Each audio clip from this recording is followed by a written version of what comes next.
What is going on, Folkerinos? It's the Big Dudes in the Trenches podcast. Sans, one of our big dudes, he is currently at work. Boo! The great Tug Holio is not with us for this episode and probably for a couple episodes here. But Doug and Bug are with you, and we're going to walk you through a conference or two if you're live. If you're listening to us later, it's only one conference at a time. But, we got to keep it rolling here. Got a lot of conferences to get through, all of Division One in our conference preview series. And we've only gotten 2 down so far. So we have a little bit of a ways to go before the season's officially underway for us big dudes in the trenches. And if you're an FCS fan, don't worry. We will get to them eventually. It's just tough getting information this far out for FCS teams. Now, if you work for one, you want to give us some information on your school, DMs are open. Come find us on Twitter. Email us. I mean, whatever you got to do, let us know, and we would love to talk about your school. Speaking of which, shout out to the communications director over at Howard University. He gave us a whole spiel about the Howard Bison, and I can't wait to talk about Howard now because we have so much detail. But that's the kind of thing we're going through right now. We're working on that. So we're sticking to the FBS for the moment. And number 3 on our list of conferences here is the Mountain West. The Mountain West Conference has very much so not been affected by conference realignment as of yet, though it looked for a minute there like San Diego State was going to go ahead and leave right now immediately until they didn't. So, well, and Boise's always in the air of are they going to jump to a bigger conference or not, and they got passed over again somehow. So it's kind of uneasy, unsteady, and I wouldn't even say Colorado State's necessarily safe to stay there, but for right now at least, they are unchanged from last year, surprisingly.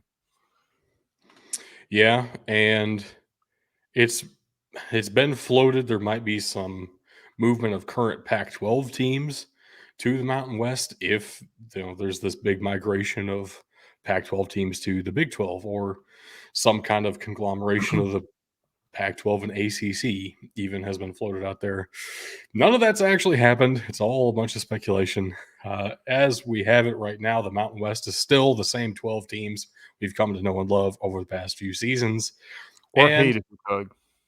Or hated if you are Tug specifically. He hates most of these. I would argue he hates the first team we're going to talk about, if only for their head coach. That is certainly fair. That's a fair assessment. I do want to say overall about the Mountain West, it is one of the most underrated conferences out there. Consistently, you have 2-3 teams that can hang with almost anybody in the country.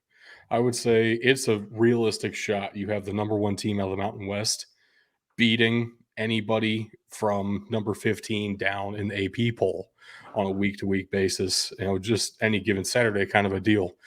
It's not a conference that's seen that way by a lot of folks, though.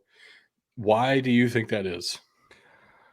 Honestly, it's because look at some of these schools, and when one of your best teams is an academy, a service academy that does kind of bring things down, right? I mean, they play a triple option. Nobody's really excited except for triple option fans. Nobody's excited to see it happen. And then you have teams like San Jose State where they pop up, win the conference, and they have a great season, but they have no staying power. And I think that besides Boise State, that is the biggest problem for this conference is that these teams are in flux so much, which kind of like the MAC makes it exciting to watch as an objective fan if you're going in with the intent of watching the Mountain West. But if you're not, if you're just flipping through channels and be like, oh, Mountain West game's on next. And it's unfortunate, really. It definitely does feel like we have 2, maybe 3 teams every year we expect to be in the conversation. But then there's another 2 or 3 every year that just are interchangeable. It's 2 or 3 of the others are in that conversation as well. And it makes for a fun conference. So let's go ahead and get started with going in alphabetical order.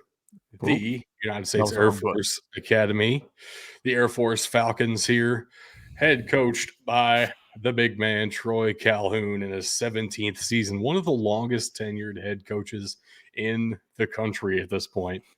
Kind of unbelievable, considering how young he actually is. He might go quite a bit longer here. And he's already close to taking over the most wins in school history as head coach. Air Force veteran himself, Air Force Academy alum himself. You saw it with Ken Niumatalolo. It went on for a while, and then it took 3 or 4 bad years.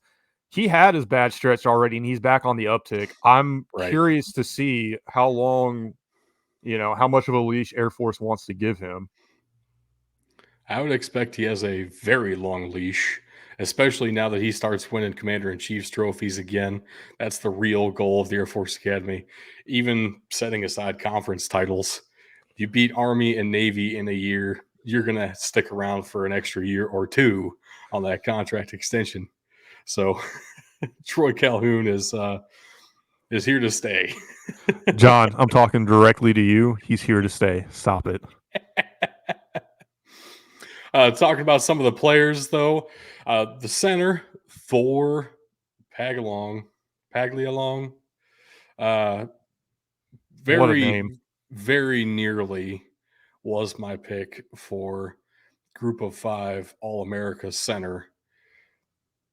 Yeah, he's probably second or third on the list realistically, but with a first name like Thor, it was Kind of hard to tough not pass to him have up. him do it, right? And he is very good. Very legitimately good. Same as Trey Taylor on the back end.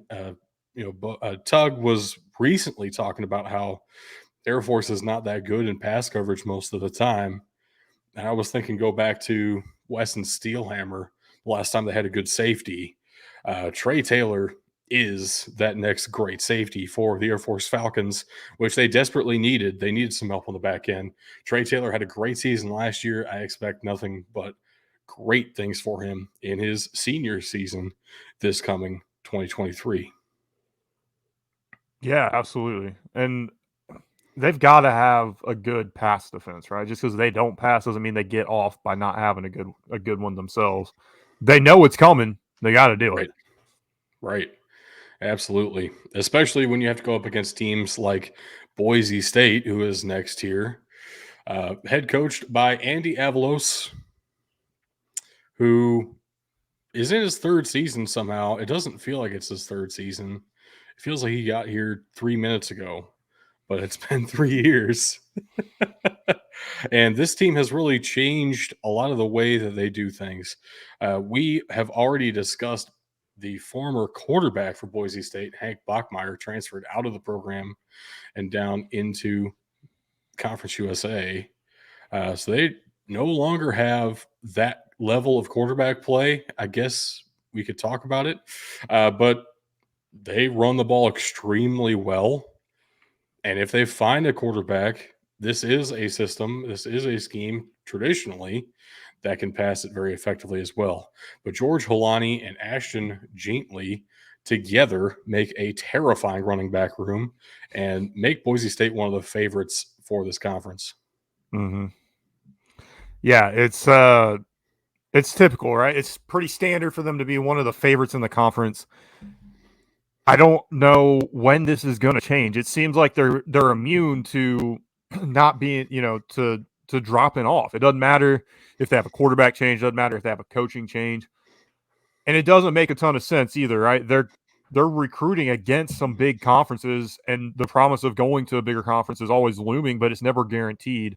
What is it about Boise State that's so appealing to all these kids? It's got to be those shiny uniforms and that blue turf. The blue turf.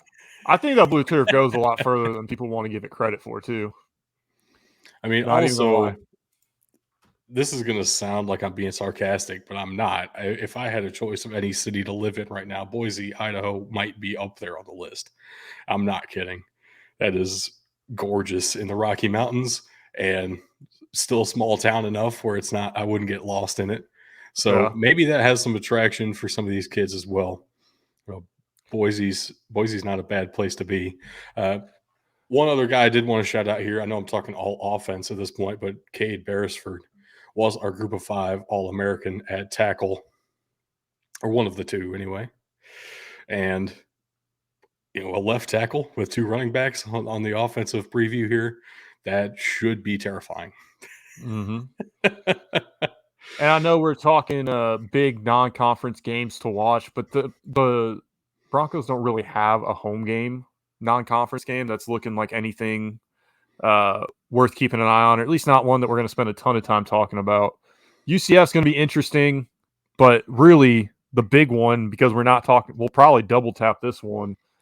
Going to Memphis September 30th, two teams that were passed over to go to the Big 12 and any other conference expansion. That's going to be a massive game for both teams. You got to think they're going out to prove that they deserve to go up to a Power 5 conference.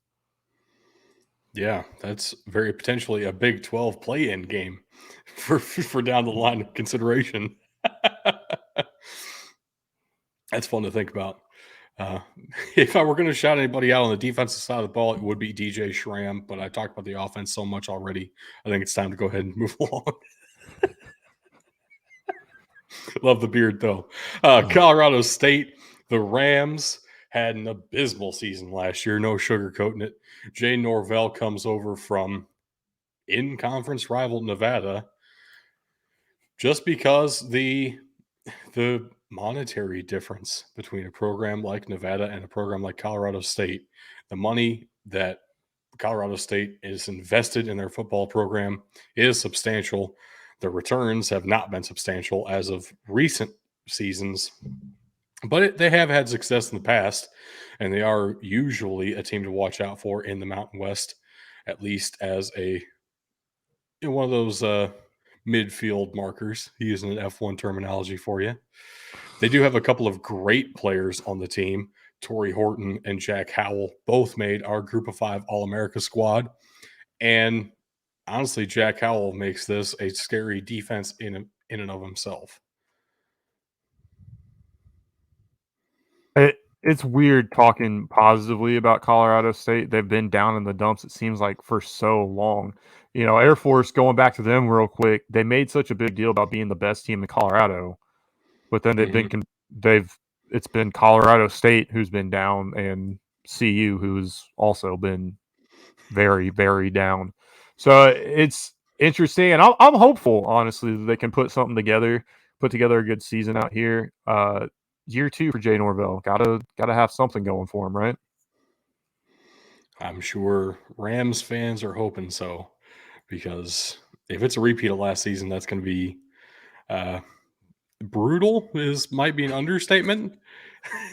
If it's a repeat of last year, Jay Norvell is at minimum on the hot seat, and very well might end up on the streets after his second season.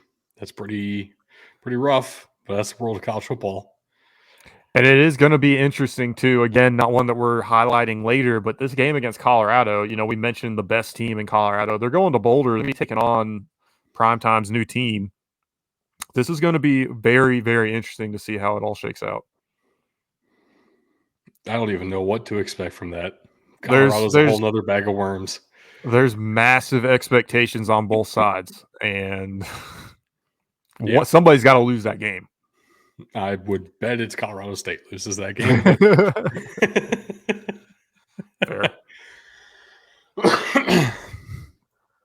Next up is the Fresno State Bulldogs. That green V medallion confused me for a long time. And then I realized it's for the Valley, because California has a valley that they call the Valley. Okay, fair enough. There are too many valleys in the country to just say the Valley and expect everybody to know what you mean. Come on. California thinks they're the best at everything. I'm just hopeful that this year they don't have the problem of people's cleats melting into the turf like they did a couple of years ago because it got so damn hot. That would be bad. That would be gross and awful. I also hope that does not happen. Not welcome. Head coach Jeff Tedford is back for his 5th season. I feel like I guess that's fair. I feel like he's been here way longer than that for some reason. I feel like they've well, what it was about. I'm going to say 8 years ago, so probably think 12 years ago, where they were the team. Right. And then it just seems like they've never really been able to maintain that success. Like they get up, they're doing great things, and then the bottom falls out at some point. And that's kind of been the disappointing thing about Fresno State in recent years. Even though, as we say that, they did win the Mountain West last year over Boise State, Right. and and they won the LA Bowl against Washington State in a very big time performance that I did not expect at all. Malik Sherrod at running back was a big part of that win, as was the offensive line. In my opinion, spearheaded by the right guard, Mose Viveo.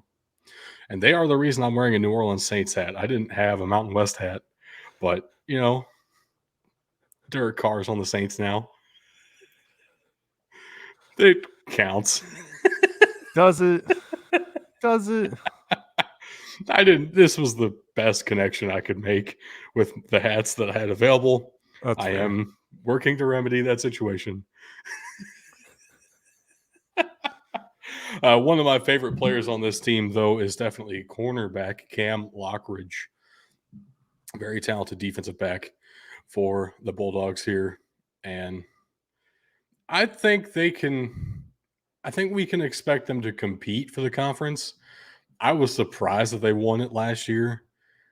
I would be surprised if they win it again, but I would not be surprised if they're like a top 4 team in the Mountain West this year.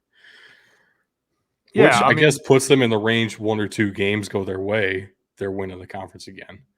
But when you start off the season 1-4, it's not, and one of those losses. Now, granted, we've sang the praises of UConn, how they're back and everything, but that was their third loss of the season in week 4 was to UConn, and then losing to Boise by 20. I mean, it was definitely an ominous start. So you got to give some credit there for the bounce back, but you also right. got to think, man, this team did not perform as good as we wanted them to. Now, their other 2 losses were Oregon State and USC. Those were great teams, tough games to Mhm. win. They weren't even competitive against USC, though. Oregon State was a field goal difference. Like,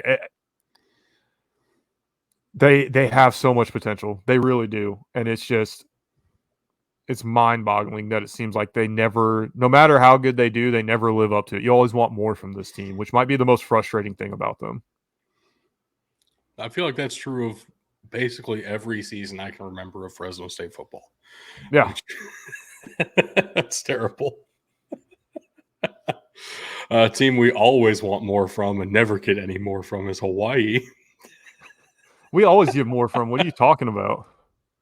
They got the Hawaii rule. Well, we technically get more from, but we don't get more wins from Yeah. the Rainbow Warriors. We just get more games on the schedule thanks to them. Are they If still the you're, Rainbow Warriors, or are they just the Warriors now? they better still be the Rainbow Warriors. I'm going to be pissed if they change their name without me knowing about it, especially. They're I still the think. Rainbow Warriors. Okay. Okay. They just don't have the rainbow uniforms anymore, Which is sad. which And they need the it is rainbow on the sad. helmet again. Timmy Chang is the head coach. He is entering his second season at the helm of Hawaii. If you remember Timmy Chang, it might be because he used to be the quarterback of Hawaii not that long ago. He's pretty young for a head coach and stepped into a really difficult situation last year. I think guided the ship the best possible, but also, yeah, they were very bad. Yeah. I'm hoping for some development in a lot of these guys. I will say I love the addition of Wyoming transfer Cam Stone at cornerback. And I'm hoping that this offensive line can power some wins for them. As we tend to say, you can't win a game if you can't win in the trenches. Well, hopefully, if you win in the trenches, you might win some games, is also true. Uh,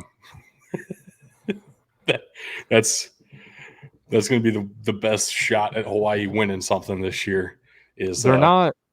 moving guys up front and creating space for their guys in the backfield. they're not doing themselves a ton of favors with their non-conference schedule, though. I mean, Vanderbilt Yeah, could go either way. Stanford and Oregon's going to be tough, and then Albany and New Mexico State at home. I mean, I guess you're probably got to figure they're beating Albany, but I would hope so. New Mexico State's more of a question mark than I think it would have been 2 years ago, unfortunately for them. Yeah. Honestly, as weird as it sounds, the easiest win on that schedule, other than Albany, is probably Stanford. Oof. Yeah, I not really a good want to. time. I want to go to the Hawaii Vanderbilt game. It's week 0. It's in Nashville, Yeah, it is in and tickets Nashville. are $15. So I think Yeah, we but can happen. Vanderbilt's also still basically building their stadium. Like, what the fuck's going on with that? Have you seen this? Yeah, I have. I don't understand it. I guess they're expecting not to sell out any games, so it not really be a factor. I mean, it's not like they can let somebody sit over there either. That's the problem. Right. Like, it's straight up not finished. They have another month. It ain't gonna get finished. It They can ain't. have all It they can have ain't. all the months they want.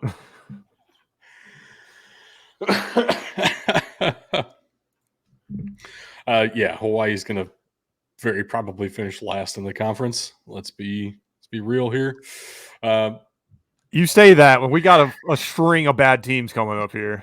Well, yeah, the next one is Nevada. This picture of Ken Wilson is very old because he's only in his second season at head coach, but he spent 19 seasons as an assistant coach at Nevada, uh, ultimately leading up to becoming associate head coach before he left for Oregon for a couple of years as a coordinator. Came back to Nevada once Jay Norvell left for the greener pastures of Colorado State. Nevada brought their guy back. Greener. Couple of ways It's to legal take in that. Nevada too, though, isn't it? I don't remember. Probably. Let's be real. Probably. Funnily enough, talking about money this much, their running back is Sean Dollars, and he's really good. I like Sean Dollars. He's probably outside of Drew Watts, and you guys know my affinity for middle linebackers. Sean Dollars is my favorite player on this team by a long shot, and I don't think that's a great sign for the Wolfpack.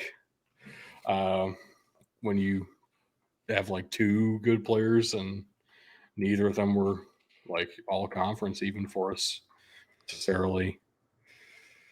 They Sean went. Dollars is a transfer from Oregon, by the way, so it's not even like he's a homegrown talent. But I guess he kind of came along with Ken Wilson. At least he knew Ken Wilson at Oregon. Came a season later, but still.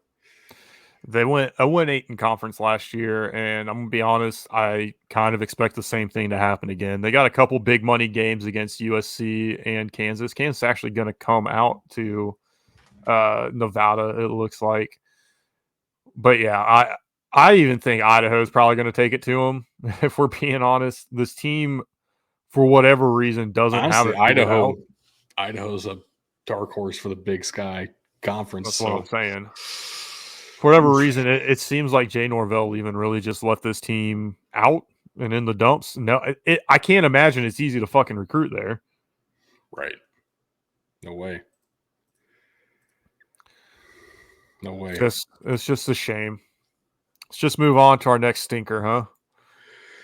Next stinker, and I hate to say that because I really do think New Mexico has a shot at being decent this year, and I'm not just saying that. I do think that to be true. Danny Gonzalez is back in his 4th season as head coach. Not exactly winning more games every season, but I will say the games have gotten more competitive. And they are bringing in a transfer. Dylan Hopkins used to play for the UAB Blazers, was their leading passer for the last 2 seasons, but got hurt and got benched in favor of whatever his name is, who's now the starting quarterback for UAB. We'll talk about UAB next live episode, probably. So I don't have to know that just yet. Hold up. But Dylan Hopkins is coming to New Mexico, and probably gives them their best quarterback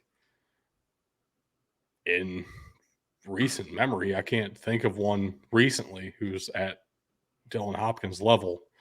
If he can stay healthy, with the progress Danny Gonzalez has already made with the Lobos, there is some potential here. I don't expect another 0-8 in conference record for New Mexico. It's going to be tough. I don't think they're going to be. Well, yeah, they play Nevada. Somebody has to fucking win that game. We'll see. We'll see. And they play UNLV, so I mean they've got a couple shots. Well, UNLV might be on the up too. Yeah, we'll explain why when we get there. There's a couple good reasons for that. Yeah. But New Mexico did lose their best defensive player to the next team in this conference preview. Unbelievable segue that San Diego State gave me. Cody Moon was phenomenal for New Mexico last year and decided, fuck New Mexico. I'm going to a team I can actually win some games with. So he's with Brady Hoke and the San Diego State Aztecs. Brady Hoke is in his second stint with San Diego State, his sixth season technically overall in his career, but his fourth season back this year. If you recognize the name but don't know why, he's one of my favorite punching bags for the team up north, the Michigan Wolverines. Yeah, that was a great time. I miss him so much, but he's pretty good with San Diego State.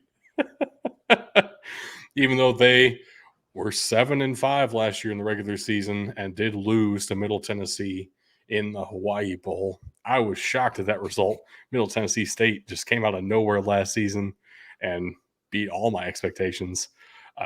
But San Diego State is one of those teams that's always like solid. They need a great roster to break through, though.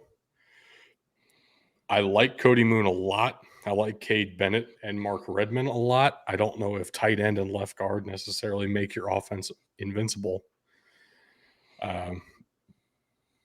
What are you thinking for San Diego State?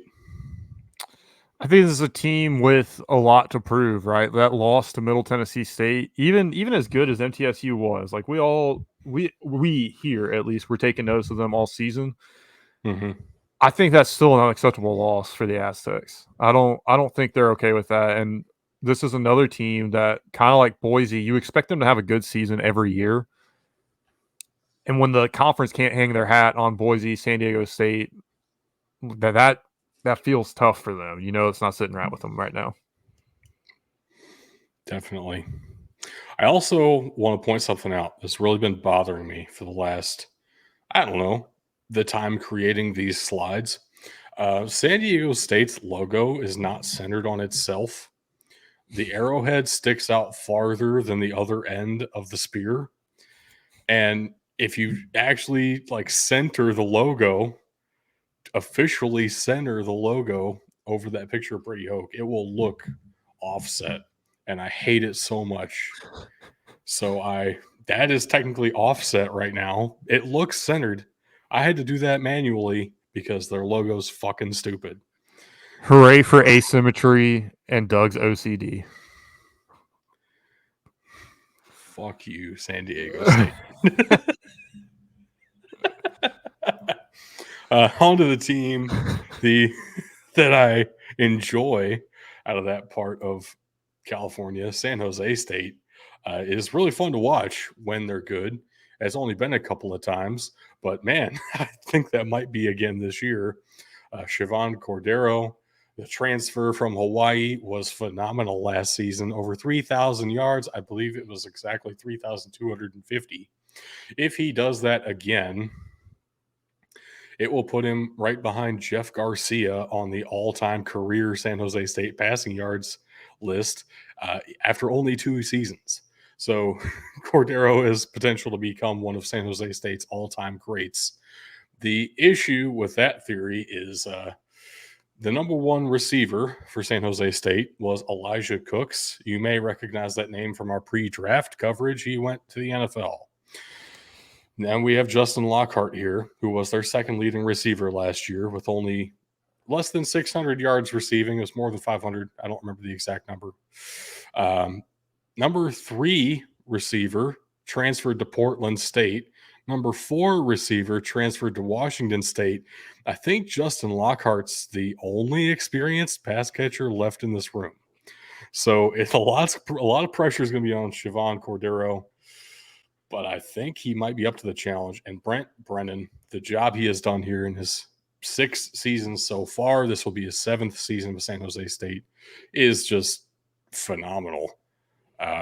I know his overall record, 27-42, doesn't look like much from the outside looking in, but seeing where this program was when he took office and where it is now, it is night and day.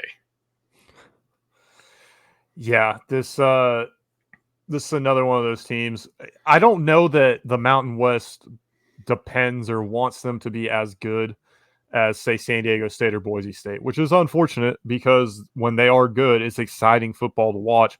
But it's definitely kind of a head scratcher moment too, right? Nobody's really used to seeing this beautiful Spartan helmet. As a matter of fact, the first time I saw it was when a college or high school teammate of mine ended up going there to play basketball. I didn't even know the school existed until then. So for That's they how need bad to, they were. That's how bad they were when we were growing up. they need to have consistently good seasons. As much as Brent Brennan has turned this around, he still has a very sub 500 record as a head coach. He's going to need a few more good seasons to get that turned around. I think he could do it. It's probably going to take 12 or 13 seasons to get back to 500, but I think he can definitely get there. He's got this team on the right track for sure. Yeah, and I don't know what to expect of this defense, but I do think the offense is going to be great and should be an exciting team to watch. Either way this goes, I think bowl eligibility is like the floor now for a Brent Brennan San Jose State team, which is unbelievable. Funnily enough, they played Eastern Michigan in the famous Idaho Potato Bowl last year. It was another team that had an incredible turnaround in a very short amount of time with their current head coach. And bowl eligibility is like the floor now there too. So a couple of great rebuilding stories there coming together. Absolutely. And our next team certainly hoping for one themselves. The University of Nevada, Las Vegas. I am stunned that you were able to find a picture of Barry Odom in a UNLV shirt. That is amazing. That is him at spring practice. He is his first season as head coach at UNLV. His first season coaching in a minute. Last time he was a head coach anywhere was at Missouri in the SEC.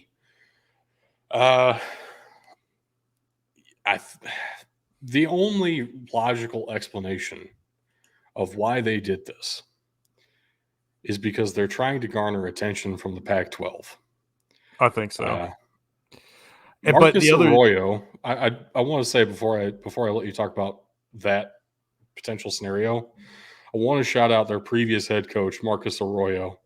The job that he did was already insane because UNLV was the same level as the San Jose State. We were just talking about the same level as New Mexico right now, Nevada. They were not winning anything. Marcus Arroyo had consistent improvement, and last year was one game away from bowl eligibility for UNLV. Give him another shot. But Barry Odom comes in for reasons. Yeah, what's unfortunate is I don't even know that going to a bowl game saves his job, right? I think they saw Barry Odom was available. They said, hey, where do we need to improve the most? What's going to help us the most? The defense. You get a guy like Barry Odom, he was a defensive coordinator at Memphis. That's where he got poached from to go to the SEC and coach for Mizzou. You get a guy like that in there who's got experience coaching in the Power Five. You get a guy that's a very good defensive mind. A very good defensive mind. A very good defensive mind. Las Vegas is becoming more and more attractive for people to go and actually live at versus just vacation and get hammered and, dump all their money out. And, by the way, you get to play in an NFL stadium. The Roomba. They did everything they could to make this school as appealing as possible to incoming students and to football prospects. I am curious to see how far this takes them. Well, I don't expect them to take them very far this year, to be honest with you. The best player on this team, I'm just going to say it right now, is the right guard, Amani Trigg Wright. And as much as we love offensive linemen, one great guard is not going to elevate your offense to the level it needs to be to win a conference. Jari Williams is nice at nickelback.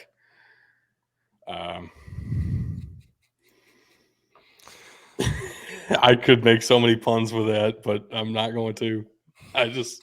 So many lyrics running through my mind right there. But anyway, Utah State. Thank you. Trying to save you from yourself. You just made it worse. All right. Going on to the Aggies of Utah State. Blake Anderson in his third season. If you know the story there, it's very sad, and I'm not going to talk about it because holy shit. But he's at Utah State now instead of being at Arkansas State. Had a phenomenal first year. Last year, not so much, but there is hope for Utah State in ways that I don't think has been felt for quite some time. Like this is one of those teams that could very well be a contender in the right circumstances. I gotta say though, two things before I let you jump in here. Josh Sturzer, the tight end, legitimately looks like a 37-year-old man. And the safety, Ike Larson, who I like a lot, but holy shit, man, you look exactly like Terry McLaurin, and it freaks me out. I just wish that Tug was here to announce this defensive tackle's name.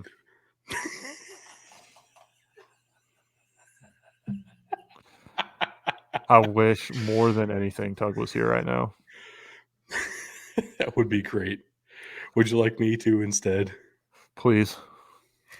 Hale Motu Apuaka. That is beautiful. There is a pause there in between Motu Apuaka, but I extended it for clarity reasons. Yeah. Terrell Vaughn's actually a really good receiver. Like, I don't think he's kind of an all-conference level receiver even necessarily, but there is a case to be made. He's a solid guy out there on the outside. I don't know who's going to be throwing him the ball.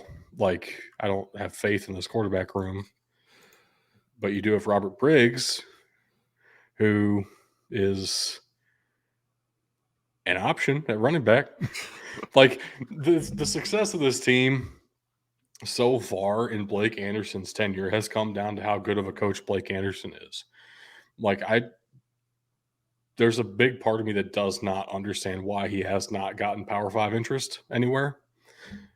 His Red Wolves were always interesting at the very least, like a team you didn't really want to have to play.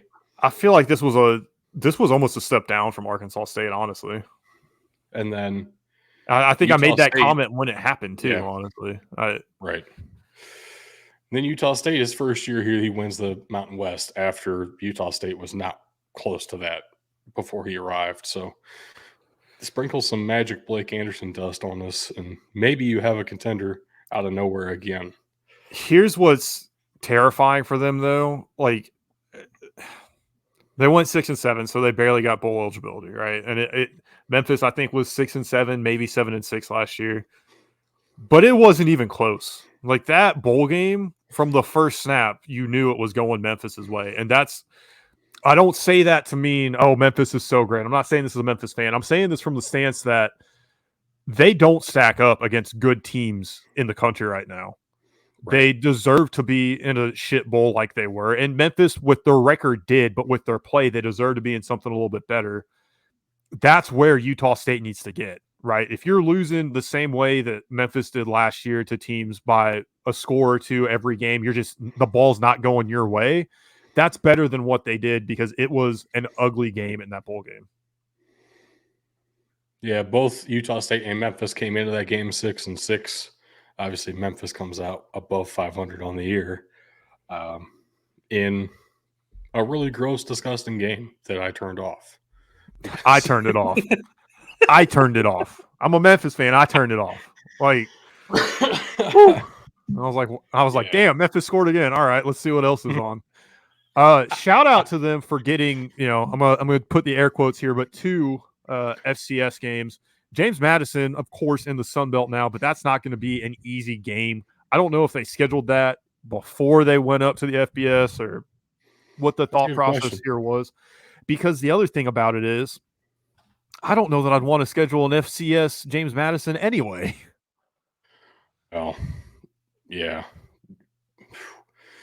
James Madison is kind of scary anymore. Mm-hmm. But that's for a later episode if you're on audio. We'll talk about them in about 40 minutes if you're on live with us.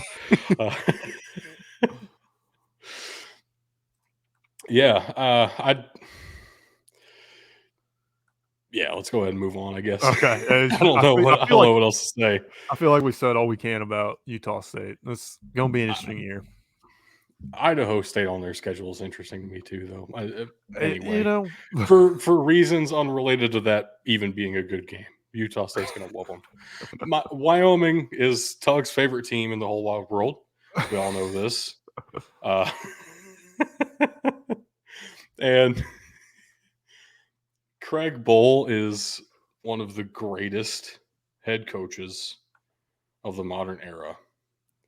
And I don't say that lightly. I mean that to an extent. Like, obviously, he's not the kind of coach who's going to compete with a Nick Saban or a Kirby Smart right now, even as far as like go down in history as one of the greatest of all time. But as far as coach and school and culture, fit and alignment, it is hard to find a better match. Craig Bohl and Wyoming. Holy shit, this is the right man for this job. There is literally no better option for Wyoming right now. He came out and talked about he was talking about all these newfangled air raid offenses and how you will never get that kind of thing to work down in Laramie because we got some good old farm boys who like to throw people around. We want to run the ball down your throat, damn it. And we're going to do it all game long. I was like, Coach, I love you. But the problem is they can't pass the ball for shit. So when they come up against a team who can stop the run, they can't do nothing, which is why they're always like 500. But they're a scary 500 that nobody really wants to play because you're going to get whooped on the field whether you beat them or not. And I don't know what it is. Teams do not play well in Wyoming. That is not just an Air Force thing. They win games they shouldn't win at home in Laramie. Every single year, they have 1 or 2 extra wins on the schedule. You're like, how'd they even win that game? Oh, it was at Wyoming. All right. If you look at our players to watch here, it's 2 offensive linemen, an honorary offensive lineman who can't catch worth of shit, 2 defensive linemen, and a middle linebacker who eats up all the tackles that the nose tackle and defensive tackle don't pick up. They run the ball like you wouldn't believe it, and they can get to your quarterback and to your running back. Like, they are definitively the best defensive line in this conference and probably the best offensive line in this conference. If they had skill position players, like if I could name one of their skill position players, I would pick them to win this conference. And I think that's the problem, right? Because you look at their schedule, they start at home against Texas Tech, and I think they have a very good chance of winning that. Because of all the things we just said, they're going to come out and smack you in the mouth. Going to Austin, though, that's a different story. They're going to be able to hang in there, but I don't think they have a chance of winning that one. I know. At home against Texas Tech, though, is crazy. I would keep the same energy if they were playing Texas in Laramie. I would say they have a very good chance of winning this game. I don't know that I can confidently get on that horse and say the same thing in going to Austin. Austin. But Yeah. I will throw this one out here. If they do win this game, the SEC is going to be pissed. What do you mean you lost to fucking Wyoming at home? Week 3. We're Now taking that the contract back. non-conference with We're ripping it up. Alabama, now that non-conference with Alabama doesn't look as good. What are you Mm-hmm. doing? We put you in the top 10 for a reason. Damn it. You're supposed Yep. to lose to Alabama and make it look good. The only home game on their schedule that I'm legitimately worried about them losing, not even Texas Tech, it's Appalachian State. That Because was the next one Appalachian I was going State to does crazy come shit. to. Yeah. That was every literally the game, next game I was looking at.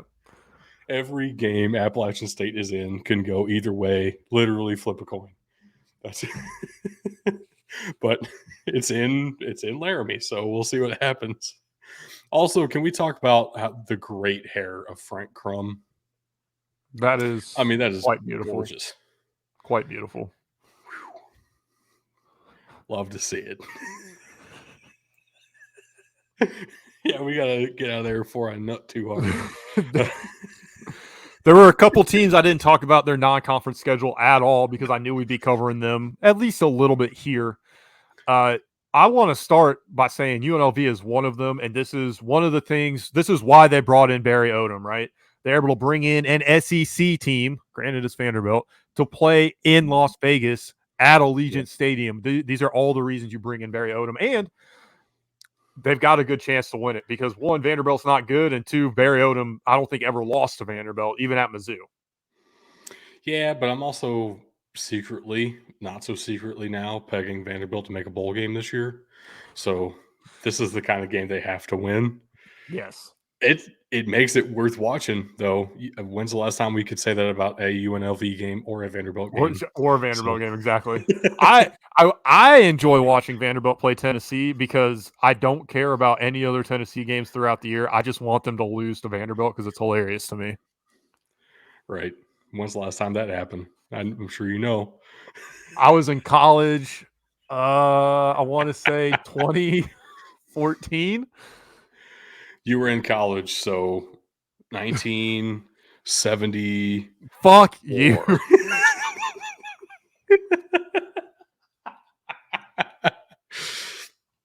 Also on our list of top 3 most anticipated non-conference games to watch, a couple of Pac-12 teams coming to Mountain West stadiums.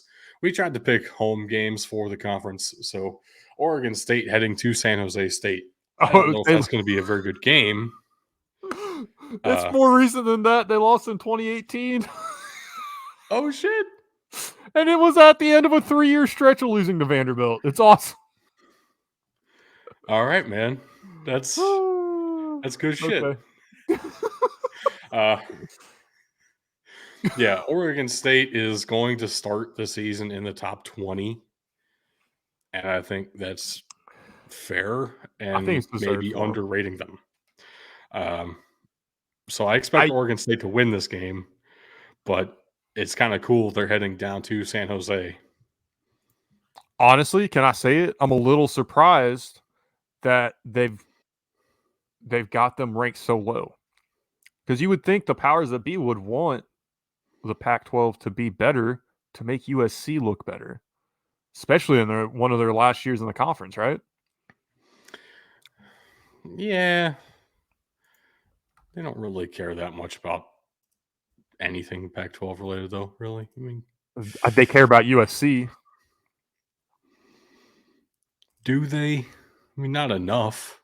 That's fair. That's fair. I think right now Oregon State's ranked number 17. I don't know if that's. I don't think that's a real preseason poll just yet. I don't know. We'll see. We'll see where they end up. UCLA is heading to San Diego State Snapdragon Stadium on September 9. UCLA is. I don't know what to expect from them this year. They lost DTR, and this is a full on. It will be a great representation of what Chip Kelly can do on the recruiting trail and in the development phases of your program, because they're losing a very clear, defined face of the program. And if they can come out and be successful, that'll be pretty telling for their long-term outlook with Chip Kelly, in my opinion. But San Diego State is one of those teams that could be a very early stumbling block for the Bruins. I think that's reasonable. San Diego State's been pretty solid for the past several years, and this year probably won't be any different. I mean, Brady Hoke and San Diego State have a good thing going. I think so. But that does do it for kind of the preview, except we have to pick a champion. I don't want to write anybody in here for Tug, but he's going to say USAFA. Let's be real. I don't know I would bet that he says it's Air Force against Boise State in the championship game, and it would probably be Air Force in his assessment if that were to happen, because he, went to Air Force. I'm going to go ahead and pencil that in for him. You don't have to. I will do it for you. I did. We both did. I put that in there, and we're joking about it. We're laughing, but I could see it, right? They were favored to win every single game last year, favored to go undefeated, and they lose 3 conference games. That does go to show you the talent in the Mountain West here. When I look at this, though, it is tough to pick against Boise State to win the conference championship, right? Except for the fact that Fresno State was able to figure them out last year. The 2 games were vastly different between one another, and that does kind of put a little chink in the armor of Boise State. Yeah. Man. Yeah.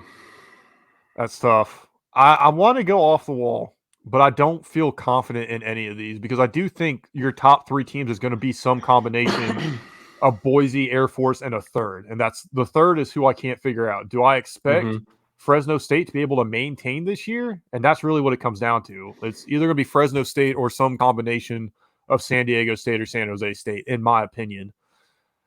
Man, fuck it. We're going with the Aztecs. I'm going to pick San Diego State to win the conference this year. That was going to be my pick as well. And now that you say it, I don't know if I want to stick with it because there's too much. I feel like you really do pencil in Air Force and Boise to be at the top of the conference this year. I think you have to. It feels like a lot of people are doing that. I got to be real. I don't see Air Force doing anything different than what happened last year. That's fair too. The biggest difference for Air Force is that they play Wyoming in Colorado Springs instead of in Laramie.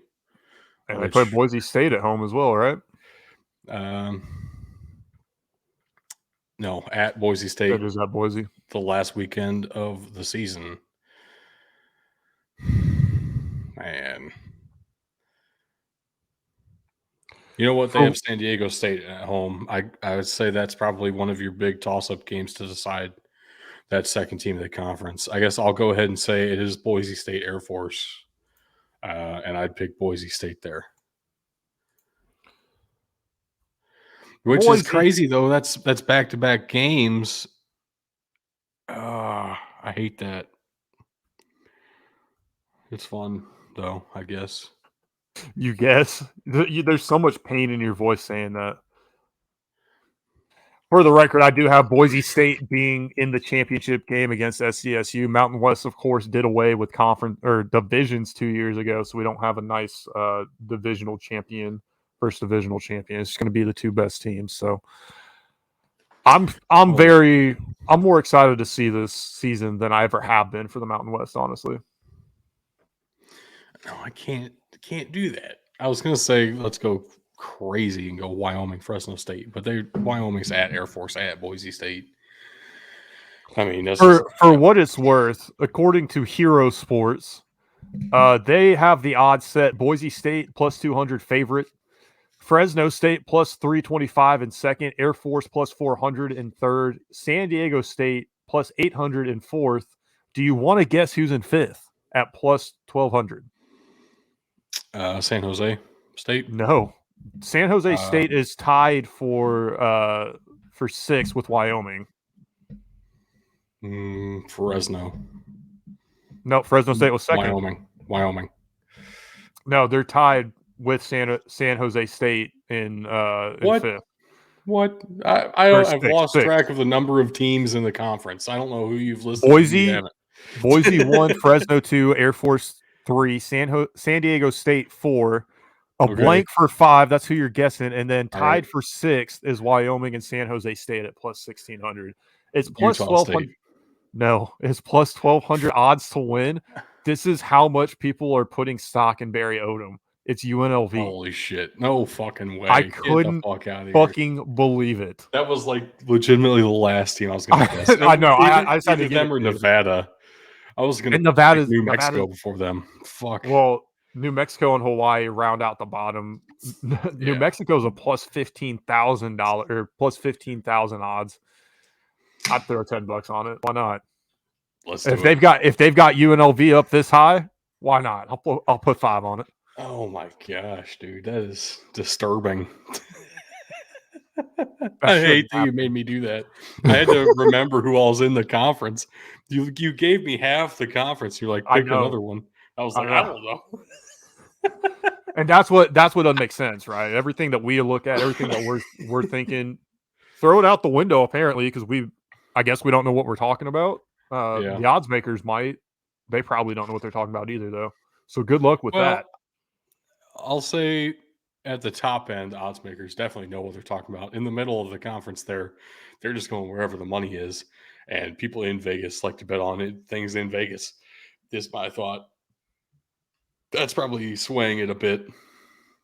And there is some hype around Barry Odom and playing in the new stadium and the potential, all this conversation around UNLV maybe getting a Pac-12 invite because they're losing 2. So who are the 2 they're going to get to replace them? Because that's obviously how that's going to work, right? Right. To everyone. I don't know. We'll see. But I will say, as exciting as that was and as ridiculous as that was, I don't hate bringing betting odds on, but it's not a normal part of the show if you're new here. That one was too good to pass up. That was so wild that it took us like 3 minutes for me to figure out the names of the teams in the conference. Right. My next guess was going to be Colorado State too. You had to cut it off when you did. I closed it. Yeah, I closed it. I don't even know where they were at. If you are watching live with us, bear with us for a minute. We're gonna break here momentarily while we set up for the second episode. But if you're listening, this is the end of the Mountain West preview, and we'll be back with the Sun Belt preview tomorrow. Until then, you can find us at patreon.com/BDT football if you want to help support the show. You can catch this live and not have to wait for 2 episodes to drop if you go to twitch.tv/Big Dudes in the Trenches. Follow us on Twitter, twitter.com/BDT football or at BDT football. Facebook it might not be and Instagram. Called Twitter anymore by the time this goes live. That's very true. Facebook.com/BDT football. It needs some love. So go in there, talk to us in there. We'll give it the love that it deserves. We also have an Instagram. We're trying to work out how to use that as well. Instagram.com/BDT_football. You can check out our website, bdtfootball.com. You can email us, mailbox@bdtfootball.com. You can ask us questions in the mailbox, or you can ask us questions live on the air. We will answer them.